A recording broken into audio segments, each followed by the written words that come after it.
Well, howdy there, everybody. What are we doing today? Well, we are checking out the pickups in Jade, my American Special Strat, and that is something that I get asked about all the time when this guitar shows up in videos. Are those stock pickups? You know, what are the pickups in it? Stuff like that. And no, these are not stock pickups. These are actually the Righteous Sound or RSP pickups, and these are the Redwood series of pickups. And real quick before we kind of get into all the specky stuff, right now, and this is just something I saw in his newsletter that he sent out, they have a 15% off discount on pickups right now. I think kind of starting off the new year, and it's just rock 15 and you can get 15%. So that was just something I saw in his newsletter that should still be kicking and rocking for you guys. So if you are looking for single coil pickups, I'm serious, these things sound, they brought so much new life into the Strat is the thing, you know.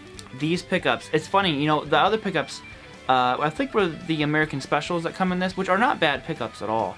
I just got to where I was kind of tired of them, you know. They were a little bit thinner sounding. I really wanted something with some low end, but I didn't want to lose that clarity of a single coil. Was not wanting to go the humbucker route. And, you know, a mutual friend, Josh, over at Righteous Sound, sent these over to me, but our mutual friend Ron introduced me to Josh, and he was like, hey man, you should really try these pickups, you know. He spoke very highly of them, and I was looking for pickups for the Strat, and I was like, oh, absolutely. So kind of got talking to Josh, and got these to try out, and man, oh man. And it's funny, and the tone, I don't know how to describe it. It's a very, like, wood-like tone, you know. I feel, it sounds weird, but I feel like I hear the guitar, and that probably doesn't make any sense to anybody. But that's just what it feels like, you know. When I'm playing it, I feel like I'm hearing the guitar itself, you know, as this, like, the pickups are just working with the instrument so well. You know, they're fairly low output pickups, and one thing you'll notice, I don't know if it makes a big difference if you can see it, I wind my pickups very low, down to almost, I mean, they're almost flush with the pick guard. There's a little bit above it, so that's just kind of how I like to have them. You know, I do it with all my single coils. Each one's obviously a little bit different, and there's no measuring. I just kind of like wind them till they sound the way that I want them to sound. And man, killer pickups. Cannot recommend these enough. You know, I'm not like a pickup person. You know, I don't change pickups very often and stuff like that. So I was like, maybe I need to change pickups, and you know, just kind of like planets kind of aligned. So buddy Ron was like, hey, check out these pickups. Josh was incredibly cool over there. And like I said, and then so I got the Redwood series, which was, I wanted a vintage voiced, kind of like lower output style pickups. You know, they're not noise canceling. It is noise canceling in 2 and 4, in positions 2 and 4. I consider this 1. The bridge is 1, 2, 3, 4, and then 5. And so in 2 and 4, it's noise canceling. But otherwise, it's a true single coil. You know, and I have just always preferred that. So that's what I wanted. I wanted true single coils, I wanted vintage wound, lower output, and these things just knocked it out of the park.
So thank you all so much for tuning in today. Hope you enjoyed this video. Like I said, you need some single coil pickups, check these out. He's got a bunch of stuff on his website. Humbuckers, tele pickups, strats, all that stuff. Check that out. Links are down below, chilling, waiting for you. And I'm gonna go play some more guitar, because that's all I do, because I'm a bum. Later, guys. Have a great day. I'll see you later. Boop.